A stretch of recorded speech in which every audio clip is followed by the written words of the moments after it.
আপোনাৰ টিহু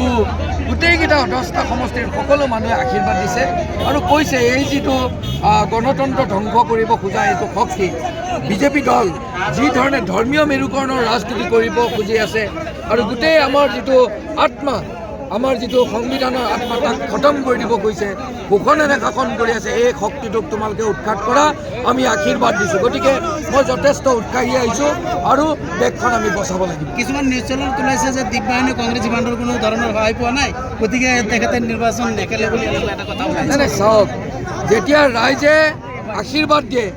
তেতিয়া টকা পইচাই কাম নকৰে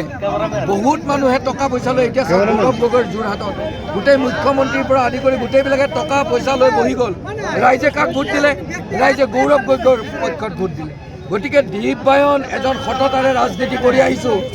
দিব্যায়নক লৈ পেলাই বহুবাৰ নিৰ্বাচনৰ যেতিয়া টিকেট ঘোষণা হৈছিল আপোনালোকে তেতিয়া জানে দিব্যায়নে কি কৈছিলে দিব্যায়নে নমিনেশ্যন ফিল আপ নকৰে বুলি কৈছিলে দিব্যায়নে নমিনেশ্যন দিলে হাজাৰ হাজাৰ মানুহ লগত লৈ পেলাই নমিনেশ্যন দিলে তাৰপিছত দিব্যায়নৰ বিৰুদ্ধে আকৌ এটা অপপ্ৰচাৰত লাগি গ'ল কি ক'লে দিব্যায়নে জ্যেষ্ঠ মানুহৰ আশীৰ্বাদ লৈছে হিমন্ত বিশ্ব শৰ্মাৰ মাতৃৰ আশীৰ্বাদ লৈছে গতিকে দিব্যায়ন এটা মানে হিমন্ত বিশ্ব সেইটো পিছত কাম নকৰা হ'ল আৰু লাষ্টত এতিয়া কালি পৰহিৰ পৰা আকৌ কৈ আছে লুৰিণজ্যোতি গগৈ ডাঙৰীয়া আৰু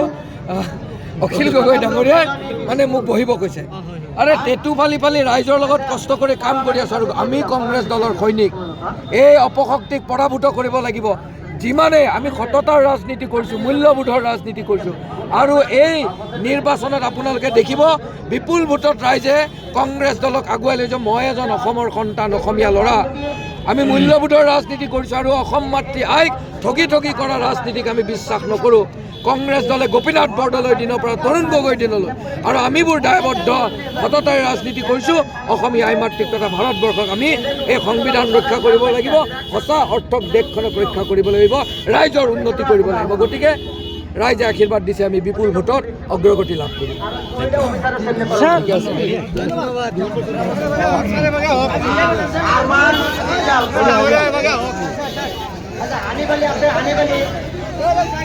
আমাদেৰ হানিবালি